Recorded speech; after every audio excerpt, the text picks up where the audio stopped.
깊은 산속 저택에 도착한 간병인 윤선. 하지만 환자보다 유산에만 관심 있는 냉혹한 가족들과 마주하게 된다. 임종을 앞둔 건축가 도연이 마지막 순간 윤선에게만 털어놓은 충격적 비밀 서재에 숨겨진 설계도와 의문의 숫자 47의 정체는 도연의 죽음 후 갑자기 살인 용의자로 몰린 윤선은 도망자가 되어 숲길 12번에서 발견한 진실에 경악한다. 거대한 음모 속에 숨겨진 지하 금고의 비밀. 과연 윤선은 죽음의 위험을 뚫고 모든 진실을 밝혀낼 수 있을까? 시작하기 전 구독과 좋아요는 영상 제작에 큰 도움이 됩니다. 새벽 안개가 아직 거치지 않은 산길을 따라 낡은 택시 한 대가 천천히 올라가고 있었다. 뒷좌석에 앉은 윤선은 창밖으로 스쳐 지나가는 울창한 숲을 바라보며 작은 한숨을 내쉬었다. 시골 병원에서 10년 넘게 일하면서도 이렇게 깊은 산속까지 환자를 돌보러 온 적은 처음이었다. 유명 건축가 강도현의 개인 간병을 맡는다는 것, 그리고 그가 폐암 말기라는 것만 알고 있을 뿐이었다. 정말 여기 맞나요? 운전기사가 의심스러운 표정으로 물었다. 내비게이션도 제대로 작동하지 않는 이 깊은 곳에 정말 사람이 살고 있을까 싶었던 모양이다. 마침내 숲 사이로 거대한 저택의 윤곽이 드러났다. 현대적인 선과 전통적인 한옥의 미가 절묘하게 어우러진 건물이었다. 유리와 목재, 돌이 조화롭게 배치된 외관은 마치 숲과 하나가 된 듯 자연스러웠다. 건축가다운 감각이 느껴지는 집이었지만 어딘지 쓸쓸해 보이기도 했다. 택시에서 내려 가방을 든 윤선의 앞으로 중년 남성이 다가왔다. 정장을 입긴 했지만 어딘지 날카로운 인상의 남자였다. 간병인 윤선 씨죠? 저는 강민호입니다. 아버지의 큰아들이고요. 악수를 나누며 윤선은 그의 손이 차갑다는 것을 느꼈다. 인사치레도 건조했고 미소라고는 찾아볼 수 없었다. 현관을 지나 거실로 들어서자 윤선은 저절로 감탄했다. 높은 천장과 큰 창을 통해 들어오는 자연광이 집안을 환하게 밝혔고 곳곳에 배치된 예술작품들이 공간의 품격을 더했다. 하지만 이상하게도 집안은 너무 조용했다. 이렇게 큰 집인데도 생활의 온기가 별로 느껴지지 않았다. 아버지 방은 2층입니다. 민호가 앞서 걸으며 계단을 올라갔다. 그때 다른 방에서 젊은 남성이 나왔다. 둘째 지역입니다. 잘 부탁드려요. 간단한 인사를 나눈 뒤 윤선은 환자의 방으로 안내받았다. 방문을 열자 침대에 누워있는 한 남성이 보였다. 강도현이었다. 예상보다 젊어 보였지만 병마에 시달린 흔적이 역력했다. 그럼에도 그의 눈빛만큼은 여전히 또렷했다. 오셨군요. 윤선 간병인님. 도연의 목소리는 여전히 힘이 있었다. 안녕하세요. 앞으로 정성껏 돌봐드릴게요. 고맙습니다. 아마 쉽지 않을 텐데. 도연이 의미심장하게 말했지만 윤선은 그저 환자를 안심시키려는 뜻으로 받아들였다. 그때 또 다른 발소리가 들렸다. 이번에는 여성이었다. 30대 초반으로 보이는 세련된 여성이 방으로 들어왔다. 아, 새 간병인이 오셨네요. 저는 막내딸 서연이에요. 서연의 인사는 다른 형제들보다는 밝았지만 어딘지 계산적인 느낌이 들었다. 윤선을 위아래로 훑어보는 시선이 불편했다. 앞으로 아버지를 잘 부탁드려요. 그런데 혹시 이전 경력이 어떻게 되세요? 갑작스러운 질문에 윤선은 당황했다. 간병인을 고용할 때 이미 충분히 검토했을 텐데 왜 다시 묻는 걸까? 시골 종합병원에서 10년 넘게 근무했고 개인 간병 경험도 있습니다. 아, 그렇군요. 그럼 규칙들은 민호 오빠가 설명해 드렸죠? 규칙? 윤선은 고개를 갸웃했다. 아직 설명을 못 들었는데요. 서연이 민호를 쳐다보며 미간을 찌푸렸다. 오빠, 설명 안 해드렸어요. 아, 깜빡했네. 나중에 따로 말씀드릴게요. 민호가 성의 없이 대답했다. 자녀들이 방을 나가자 갑자기 조용해졌다. 윤선은 환자의 상태를 점검하며 맥박을 재기 시작했다. 죄송해요. 애들이 요즘 좀 예민해서요.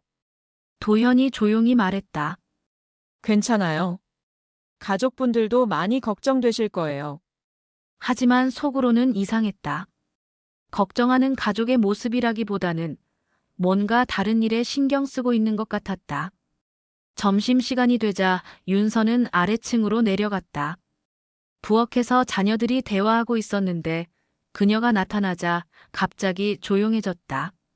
저 환자분 식사 준비를 해드리려고 하는데 네. 부엌은 자유롭게 사용하세요. 지역이 대답했지만 여전히 어색했다. 윤선이 죽을 끓이고 있을 때 서연이 다가왔다. 윤선 씨, 혹시 아버지께서 뭔가 특별한 말씀하신 게 있나요? 특별한 말씀이요? 그냥 아버지가 요즘 이상한 소리를 많이 하셔서요. 병 때문에 헛소리를 하시는 건지. 윤선은 당황했다. 도연은 의식도 또렷하고 대화도 정상적이었는데 왜 헛소리라고 하는 걸까? 저는 특별히 이상한 말씀은 못 들었는데요. 그렇군요. 만약 이상한 소리 하시면 저희에게 꼭 알려주세요. 서연의 목소리에는 간절함이 담겨 있었다. 저녁이 되어 환자의 상태를 확인하러 올라갔을 때 도연이 창밖을 바라보며 무언가 생각에 잠겨 있었다. 윤선님, 이 집이 어떤가요? 정말 아름다운 집이에요. 직접 설계하신 거죠? 네. 제 마지막 작품이 될 것 같아서 혼을 담아 지었죠. 그의 목소리에 애틋함이 묻어났다. 윤선은 왠지 마음이 짠해졌다. 완쾌하시면 또 다른 작품들을 만드실 수 있어요. 도현이 쓸쓸하게 웃었다. 고마워요. 그런 희망적인 말을 해주시는 분이 이제 윤선님 뿐이네요. 그 말이 윤선의 가슴을 먹먹하게 했다. 가족들도 이미 포기한 건가? 밤이 깊어갈수록 윤선은 이 집의 이상한 분위기를 더욱 선명하게 느끼기 시작했다. 가족들의 차가운 태도, 환자를 대하는 그들의 방식, 그리고 무언가를 숨기려는 듯한 행동들. 이곳에서의 첫날이었지만 윤선은 이미 예감하고 있었다. 이곳에서 일어날 일들이 단순하지 않을 것이라는 것을. 며칠이 지나면서 윤선은 이 집의 진짜 분위기를 알게 되었다. 처음엔 단순히 어색함 정도로 여겼던 것들이 이제는 명백한 적대감으로 느껴졌다. 윤선 씨, 아버지 식사 준비하는 김에 우리 것도 좀 해주세요. 민호가 아침부터 자연스럽게 말했다. 마치 그것이 당연한 일인 양. 윤선은 당황했지만 거절하기 어려웠다. 환자의 아들이고 이 집의 주인이기도 했으니까. 저는 환자분만 돌보는 것으로 계약했는데요. 아, 그래요? 하지만 어차피 부엌 쓰는 김에 별로 어려운 일도 아니잖아요. 민호의 목소리는 친절했지만 그 속에 숨은 강요가 느껴졌다. 윤선은 결국 고개를 끄덕일 수밖에 없었다. 하지만 마음은 불편했다. 간병인을 가정부처럼 부리려는 것 같아서. 점심 준비를 하고 있을 때였다. 위층에서 요란한 소리가 들렸다. 뭔가 떨어지는 소리, 서랍을 여닫는 소리, 종이가 흩어지는 소리까지. 윤선이 올라가 보니 지역이 서재를 뒤지고 있었다. 윤선 씨. 아버지 서재에서 중요한 서류를 찾고 있어요. 지역의 설명은 그럴듯했지만 서재는 엉망이었다. 책들이 바닥에 흩어져 있고 서랍이라는 서랍은 모두 열려 있었다. 마치 무언가를 필사적으로 찾고 있는 모습이었다. 환자분이 놀라실 것 같은데요. 괜찮아요. 아버지는 지금 주무시고 계시니까. 하지만 도연은 자고 있지 않았다. 윤선이 그의 방으로 돌아가니 그는 창밖을 바라보며 무언가 깊은 생각에 잠겨 있었다. 서재에서 나는 소리를 못 들었을 리 없었다. 선생님, 괜찮으세요? 응, 괜찮아. 그런데 지혁이가 뭘 찾고 있는지 아나? 도연의 목소리에는 체념이 섞여 있었다. 윤선은 어떻게 대답해야 할지 몰랐다. 솔직히 말하자니 가족 간의 문제에 끼어드는 것 같았고, 거짓말하자니 환자를 속이는 것 같았다. 중요한 서류를 찾는다고 하더라고요. 그렇구나. 도현이 쓸쓸하게 웃었다. 그 웃음 속에 얼마나 많은 아픔이 담겨 있는지 윤선도 느낄 수 있었다. 오후가 되자 서연이 나타났다. 평소보다 화려하게 차려입은 모습이었다. 손에는 부동산 관련 서류들을 들고 있었다. 아버지, 컨디션이 어떠세요? 응, 괜찮다. 그럼 잠깐 이야기 좀 할까요? 중요한 일이 있어서. 서연이 의자를 끌어다 침대 옆에 앉았다. 윤선은 자리를 피하려 했지만 서연이 손짓으로 막았다. 괜찮아요. 윤선 씨도 들으세요. 어차피 가족 같은 분이니까. 가족 같은 분이라는 말이 어색했다.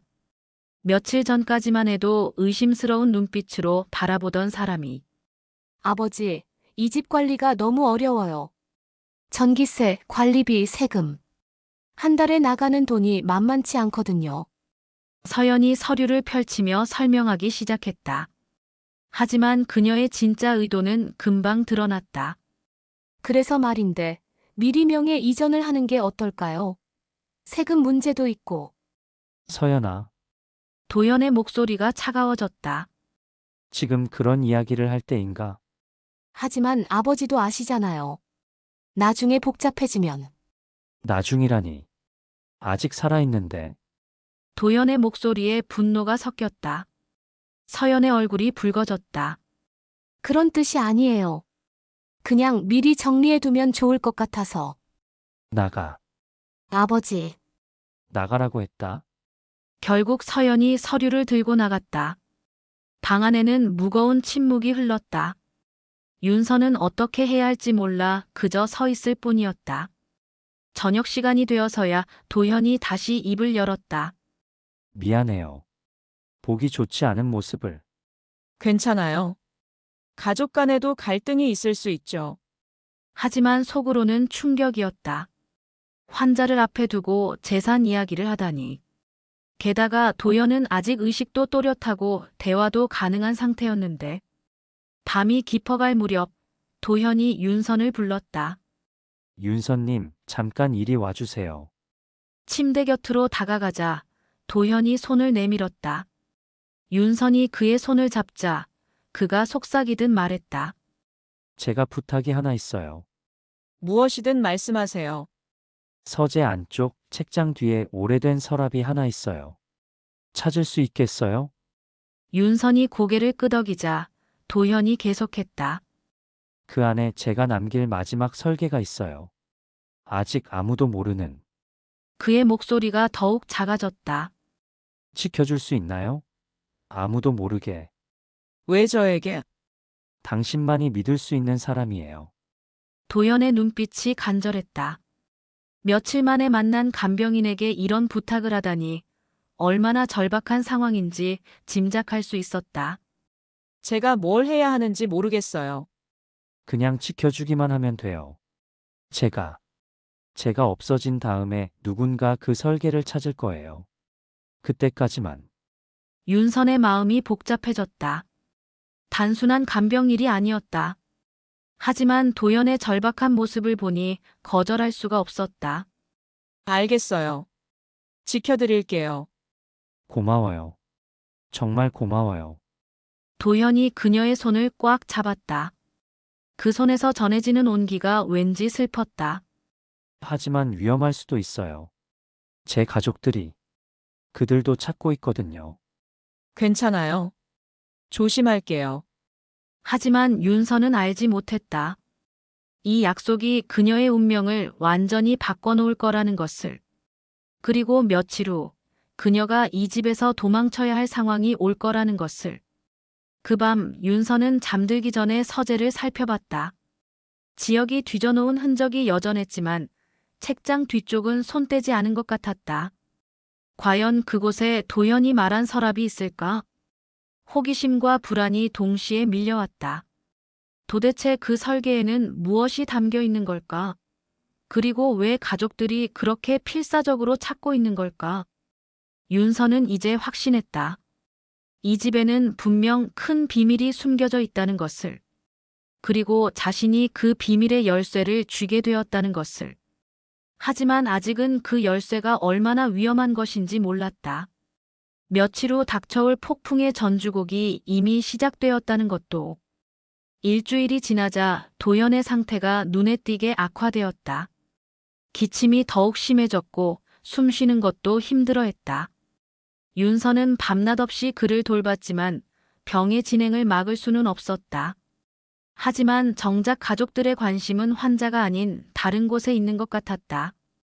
그날 아침 윤선이 도연에게 아침 약을 가져다 주려 할 때였다. 민호가 거실에서 그녀를 불렀다. 윤선 씨 잠깐 이야기 좀 할까요? 민호의 표정이 평소보다 더욱 딱딱했다. 윤선이 다가가자 그가 팔짱을 끼며 말했다. 앞으로 집 밖 출입은 하지 말아주세요. 네. 왜요? 아버지 상태가 심각해졌잖아요.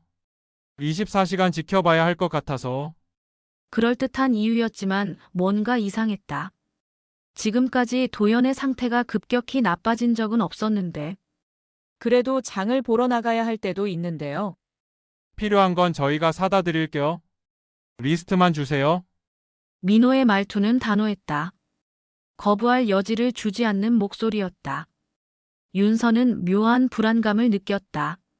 마치 감시당하고 있는 것 같은 기분이었다. 점심즈음 지역이 서재에서 나와 윤선을 찾았다. 그의 얼굴에는 짜증이 역력했다. 윤선 씨 서재 열쇠 어디 있는지 아세요? 열쇠요? 저는 모르는데요. 아버지가 어디 숨겨뒀을 텐데. 혹시 아버지가 말씀하신 적 없나요? 지역의 목소리에 초조함이 묻어났다. 윤선은 고개를 저었다. 정말 모르겠어요. 그럼 아버지께 물어봐 주세요. 중요한 서류가 있어서 꼭 필요해요. 환자분께 스트레스 주는 건 좋지 않을 것 같은데요. 그러자 지역의 표정이 싸늘해졌다. 윤선 씨는 간병인이잖아요. 가족의 부탁 정도는 들어주셔야 하는 거 아닌가요? 그의 목소리에 위협적인 톤이 섞였다. 윤선은 뒷걸음질 쳤다. 죄송하지만 환자분 컨디션을 먼저 생각해야 해서요. 정말 고집이 세시네요. 지역이 중얼거리며 돌아섰지만 그의 눈빛이 예사롭지 않았다. 오후에는 서연이 나타났다. 평소와 달리 화장기 없는 얼굴이었고 표정도 어두웠다. 윤선 씨, 솔직히 물어볼게요. 서연이 윤선을 구석으로 몰아세우며 말했다. 아버지가 뭔가 특별한 얘기 하신 거 맞죠? 무슨 말씀이신지. 꾸미지 마세요. 아버지와 결탁한 거죠? 서연의 목소리가 날카로워졌다. 윤선은 당황했다. 결탁이라니 저는 그냥 간병을 할 뿐인데요. 그럼 왜 오빠들 부탁도 안 들어주는 거예요? 뭔가 숨기는 게 있으니까 그러는 거 아니에요. 서연의 눈에 의심이 가득했다. 윤선은 억울했지만 도연과의 약속 때문에 아무 말도 할 수 없었다. 정말 아무것도 모르는데요. 거짓말하지 마세요. 아버지가 어디에 뭘 숨겨뒀는지 분명히 알고 있을 거예요. 서연이 한 발 더 다가섰다. 윤선은 벽에 등이 닿을 때까지 뒷걸음질 쳤다. 저는 정말 우리 가족 일에 끼어들지 마세요. 당신은 그냥 간병인일 뿐이에요. 서연의 말이 가슴에 박혔다. 며칠 전만 해도 가족 같은 분이라고 했던 사람이 저녁이 되어 도연의 방에 들어갔을 때 그는 더욱 힘들어하고 있었다. 호흡이 가빠지고 기침도 심해졌다. 윤선이 물을 떠다 주자 그가 간신히 입을 열었다. 서랍을 꼭 지켜줘. 목소리가 가늘어졌지만 간절함은 여전했다. 걱정 마세요. 제가 지킬게요. 고마워. 정말 고마워. 도연이 그녀의 손을 꽉 잡았다. 그 손이 얼마나 차가운지 윤선의 마음도 함께 차가워졌다. 밤이 깊어지자 윤선은 서재로 향했다. 가족들이 모두 잠든 사이에 도연이 말한 서랍을 찾아봐야 했다. 서재 문은 여전히 잠겨 있었지만 창문으로 들어갈 수 있었다. 서재 안은 여전히 엉망이었다. 지역이 뒤진 흔적이 곳곳에 남아 있었다. 윤서는 조심스럽게 책장 뒤쪽으로 다가갔다. 도현이 말한 오래된 서랍을 찾기 위해서 손전등을 비추며 벽을 살펴보던 중 이상한 것을 발견했다. 벽의 일부분이 살짝 들떠 있었다. 손으로 눌러보니 움직였다. 윤선의 심장이 빨라졌다. 패널을 밀어내자 그 뒤로 좁은 통로가 나타났다. 숨겨진 통로였다. 윤선은 잠시 망설였다. 들어가도 괜찮을까? 하지만 도현과의 약속을 생각하며 용기를 냈다. 통로는 생각보다 길었다. 벽을 따라 이어진 좁은 공간을 기어가듯 이동했다.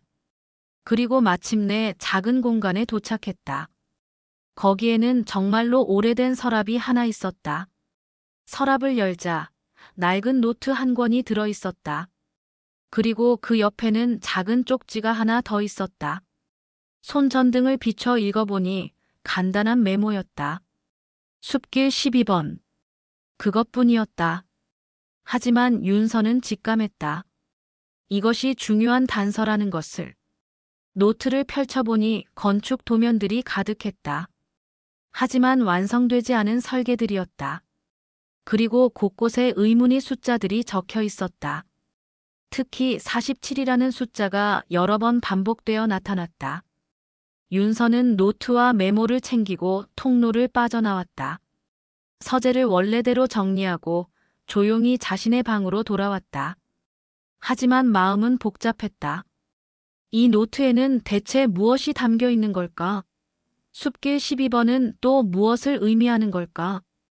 그리고 도연은 왜 이것을 그렇게 소중히 여기는 걸까? 한 가지 확실한 것은 이 집의 분위기가 점점 더 악화되고 있다는 것이었다. 가족들의 압박은 더욱 거세어질 것이고 윤서는 그 사이에서 어떻게 버텨야 할지 몰랐다. 하지만 도연과의 약속만큼은 지켜야 했다. 설령 그것이 자신을 위험에 빠뜨리는 일이라고 해도. 그날 밤 윤서는 노트를 품에 안고 잠들었다. 하지만 편안한 잠은 아니었다. 꿈속에서도 누군가가 자신을 쫓아오는 것 같았다. 그리고 그 꿈이 현실이 될 날이 얼마 남지 않았다는 것을 그녀는 아직 모르고 있었다. 그날 밤 윤서는 도연의 상태가 급격히 나빠진 것을 느꼈다. 호흡이 더욱 얕아졌고 의식도 흐릿해졌다.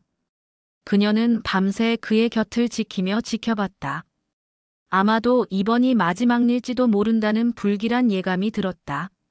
자정이 넘어서자 아래층에서 소란스러운 소리가 들려왔다. 처음에는 그냥 대화하는 소리인 줄 알았지만 점점 목소리가 커지더니 이내 고함 소리로 변했다.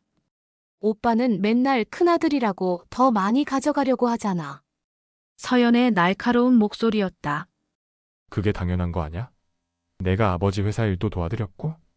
민호의 목소리도 거칠어졌다. 회사 도운 게 뭐 대단한 일이야? 나도 설계 쪽으론 아버지한테 배운 게 많다고. 이번에는 지역이 끼어들었다. 세 남매가 모두 거실에 모여서 재산 분배 문제로 다투고 있는 것 같았다. 윤서는 한숨을 쉬었다. 아버지가 아직 살아있는데 이런 식으로 싸우다니. 도현이 이 소리를 들으면 얼마나 마음 아플까. 그런데 이상하게도 도현은 조용했다. 혹시 의식을 잃은 건 아닐까 싶어 다가가 보니 그는 천천히 눈을 떴다. 선생님, 괜찮으세요? 응. 아래서. 시끄럽네. 도연의 목소리는 더욱 약해져 있었다. 하지만 아직 또렷한 의식은 있었다. 저 녀석들. 또 싸우고 있나? 걱정하지 마세요. 곧 조용해질 거예요. 하지만 아래층의 다툼은 더욱 격해졌다. 뭔가 깨지는 소리까지 들렸다. 이 집도 팔아야 한다는 거야? 아버지가 설계한 집인데. 감상에 젖어 있을 때가 아니야. 유지비가 얼마나 드는지 알아. 그럼 우리가 나눠서 부담하면 되잖아. 너희는 쉽게 말하지만 세 사람의 목소리가 뒤섞이면서 정말 심각한 말다툼으로 번졌다. 윤서는 이런 상황에서 어떻게 해야 할지 몰랐다. 그때 도현이 그녀의 팔을 붙잡았다. 윤서님. 네, 말씀하세요. 이제 정말 시간이 얼마 없는 것 같아요. 그의 목소리에서 체념이 느껴졌다. 윤선의 가슴이 먹먹해졌다. 그런 말씀하지 마세요. 아니에요. 저도 알아요. 제 몸이니까. 도현이 힘겹게 몸을 일으키려 했다. 서랍에서 가져왔나요? 네, 가져왔어요. 노트와 메모 모두. 정말 고마워요. 도현이 안도의 한숨을 쉬었다. 이제 저 애들한테 들키기 전에 안전한 곳으로 가져가 주세요. 어디로요? 숲길 12번. 그곳에 가면 모든 걸 알 수 있을 거예요. 그때 아래층에서 더욱 큰 소리가 들렸다. 마치 가구라도 넘어뜨린 것 같았다. 못 참겠어. 아버지한테 직접 물어볼래. 서연의 외침이 들렸다. 곧이어 발걸음 소리가 계단을 올라오기 시작했다. 윤선은 당황했다. 이 상황에서 세 남매가 모두 올라온다면 선생님, 어떻게 해요? 도현이 윤선을 바라봤다. 그의 눈에는 간절함과 절망이 함께 담겨 있었다. 휠체어 가져와 주세요. 네, 서재 통로로 갈 수 있을 거예요.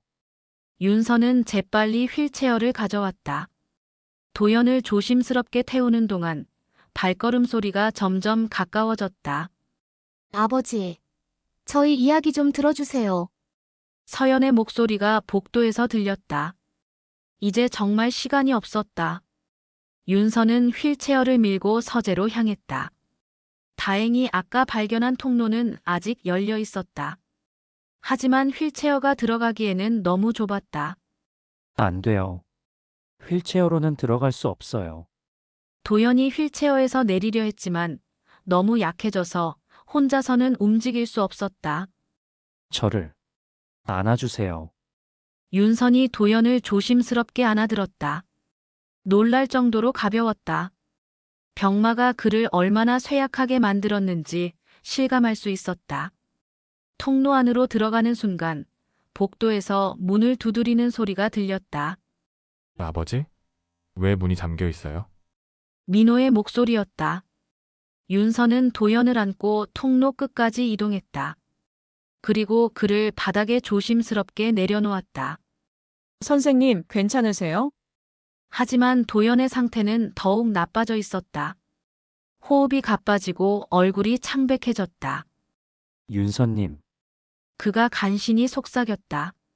숲길 12번. 거기면 다 알게 될 거예요. 무엇을 알게 된다는 거예요?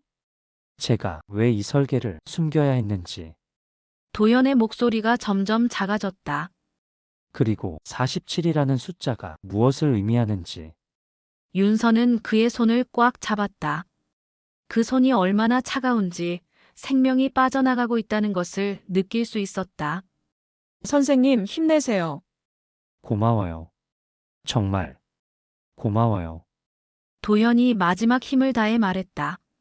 당신만이 유일하게 믿을 수 있는 사람이었어요. 그의 손에서 힘이 빠지기 시작했다. 절대 포기하지 마세요. 진실을 꼭. 도연의 목소리가 끊어졌다.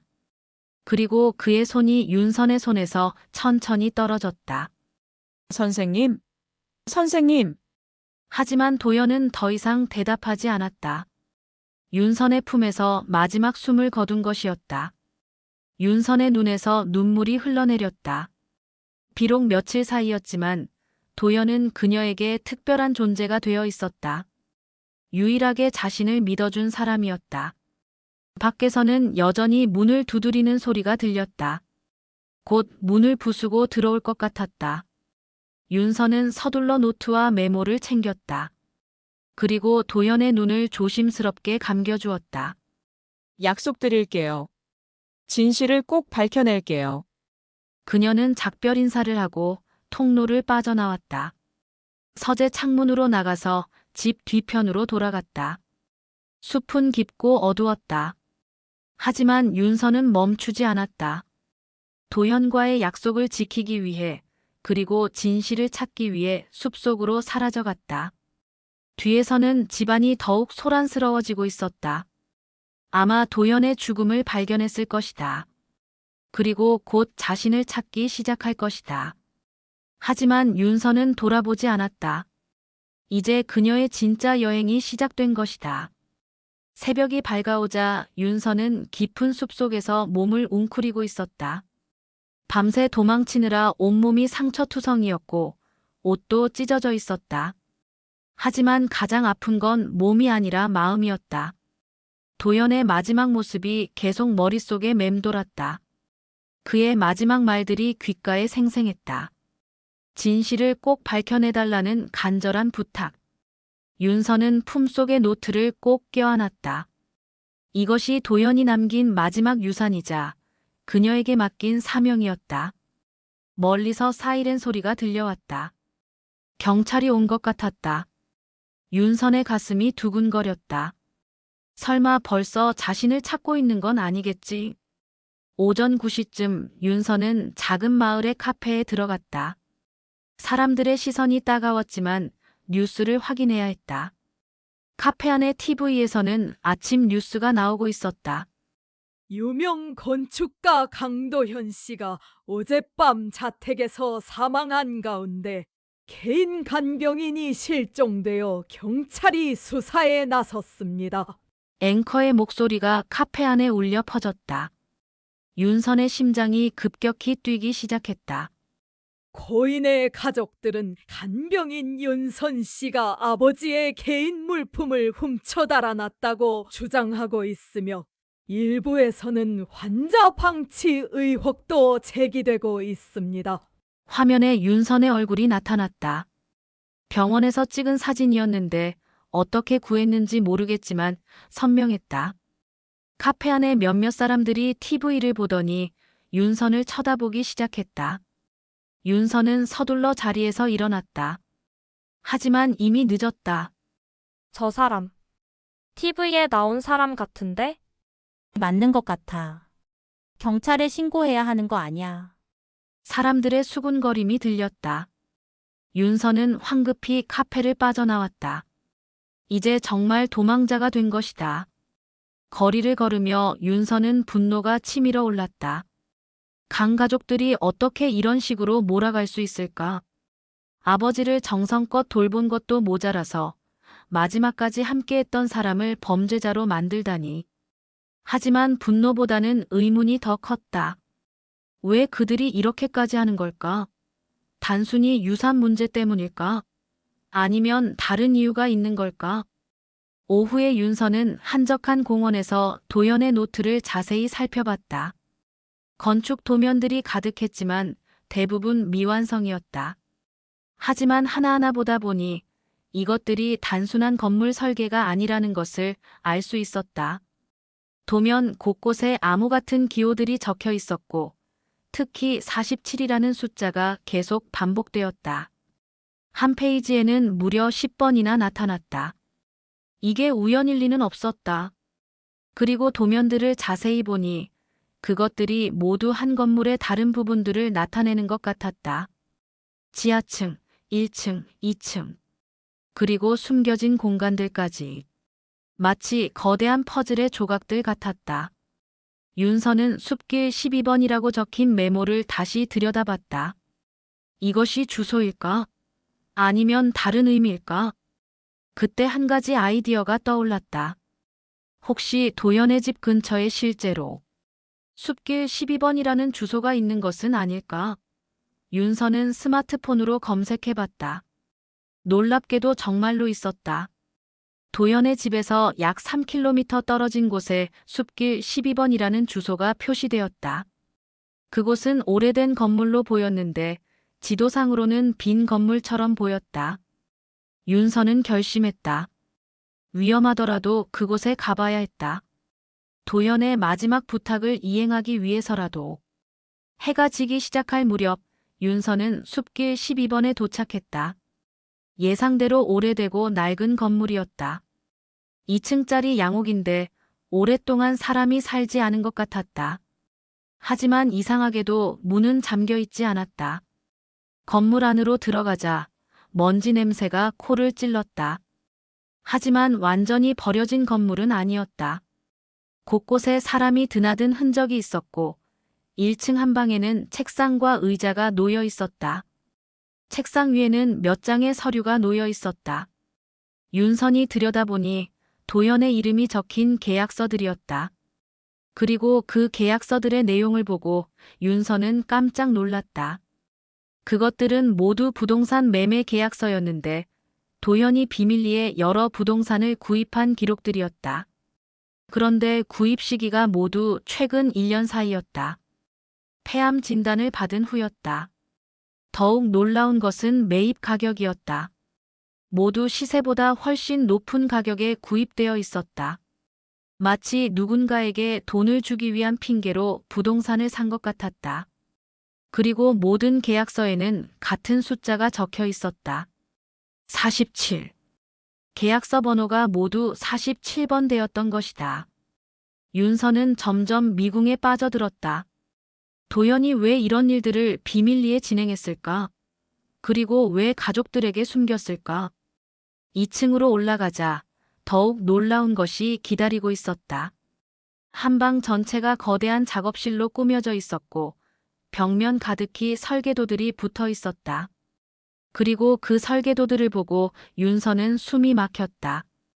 그것들은 모두 도연의 집에 대한 설계도였다. 하지만 현재의 집과는 전혀 다른 모습이었다. 지하에 거대한 공간들이 있었고 곳곳에 숨겨진 통로들이 표시되어 있었다. 그리고 가장 놀라운 것은 그 설계도에 따르면 도연의 집 지하에는 거대한 금고가 있다는 것이었다. 그 금고의 위치는 정확히 서재 아래쪽이었다. 윤선은 이제야 모든 퍼즐이 맞춰지기 시작한다는 것을 느꼈다. 도연이 숨기려 했던 것은 단순한 설계도가 아니었다. 그의 집에 숨겨진 비밀, 그리고 그가 마지막 1년 동안 준비해온 무언가가 있었던 것이다. 하지만 아직 모든 것이 명확하지는 않았다. 47이라는 숫자의 진짜 의미는 무엇일까? 그리고 도연이 왜 가족들 대신 자신에게 이 비밀을 맡겼을까? 윤선은 설계도들을 사진으로 찍어뒀다.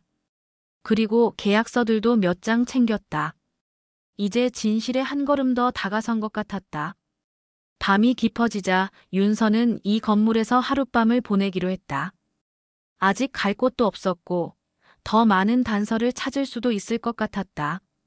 하지만 잠들기 전 그녀는 확신했다.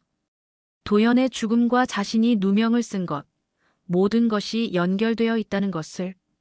그리고 그 진실을 밝혀내는 것이 도연에 대한 마지막 의리라는 것을. 내일부터는 정말 본격적인 진실 찾기가 시작될 것이다. 도망자의 몸으로 말이다.